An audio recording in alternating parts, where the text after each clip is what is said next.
Hello everybody, this is the Home Cast Iron Chef, except I'm not at home. I'm a truck driver by trade, and I am in the back of my semi in the sleeper. So, like a bonehead, I left my cast iron at home. I was kind of in a hurry to go. So I just picked up something cheap at Walmart. This is a little 3-piece set, and I thought, well, you know, it's not that much, 30 bucks. I got a couple of cast irons, and, you know, no big deal. We'll just pick up a set and roll with it. And it says right on the box the size of the pans. And so what I was thinking, that little griddle on the top would probably make a decent lid to go on the bottom, or the middle cast iron there, and then there's that bottom one, right? So here you can see at the very bottom 6-inch, 10-inch, 11-inch, and I'm like, oh, okay. Well, I wasn't thinking about how big 6 inches really was. It's tiny. It is so small. My hand is bigger. Look, my hand is bigger. What am I going to do with this, I thought? Oh, I know what I'm going to do with that. I'm going to throw a couple pieces of sausage in there, a couple eggs. I'm going to make a couple of sandwiches for breakfast. But not today. Today I'm taking a factory seasoned cast iron skillet, and I'm going to show you how I'm going to make my breakfast this morning. Okay, my lighting's going to be a little bit weird because, you know, I'm kicking the side hatch open on my bunk, just because, you know, I'm not trying to have the whole thing smell like my kitchen for like 3 days in a row. So I want to evacuate some of that off of there. So here I have my cast iron on my little Coleman portable single burner butane stove, and I always want to preheat with a little oil, so I'm going to be using coconut oil. You can use Crisco or whatever you would normally use to season a pan, and literally almost any fat will work. But I'm not actually going to go through a seasoning process. What I'm going to do is just heat it up with the oil, get my preheat out, and then wipe out the excess. Oh, kind of like the basic first step in a seasoning, but it's going to be a little bit different.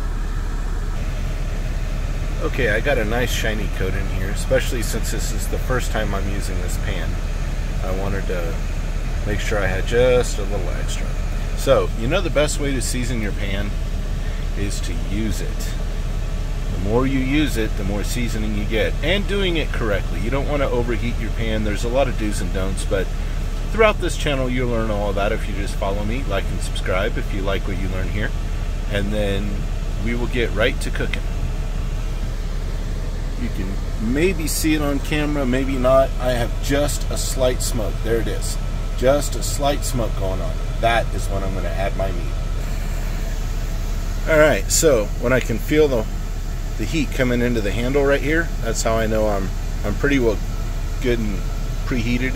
I saw that slight little bit of smoke. As soon as I did that, I turned my fire off, and then I put my sausage in.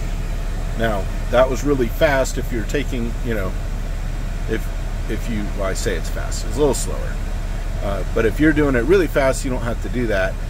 But I took a second, so I didn't want to overheat my pan. Now I'm going to fire back off. I should start to hear that sizzle in a second, and then we're just going to get a nice crust on either side, and then I'll show you a little secret I use at the end. Alright, again I apologize for the lighting. You know, I don't have a whole lot of options. There's no studio here. I'm not rich and famous, so I'm just keeping it real with you. That little skillet, I thought, hey, that might make that little lid, I thought, hey, might make a good lid. That little skillet there, or griddle, I mean. Yeah, man. Now we'll lift that up.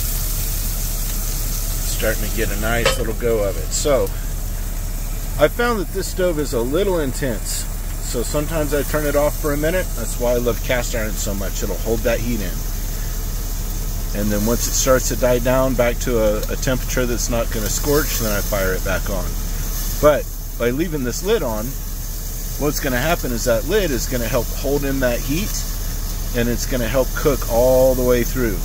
Because if you don't, then you have raw in the middle and seared on the outside.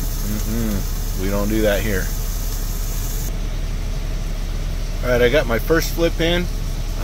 Pretty much just as I expected with a fresh cast iron. It releases pretty good, but you know, it's not fully seasoned yet. But we'll get there. And now I just turn my fire back on. Got it nice and sizzling like that. All right, and now we're going to add my little cover. Let that finish out. All right, I just finished out my sausage.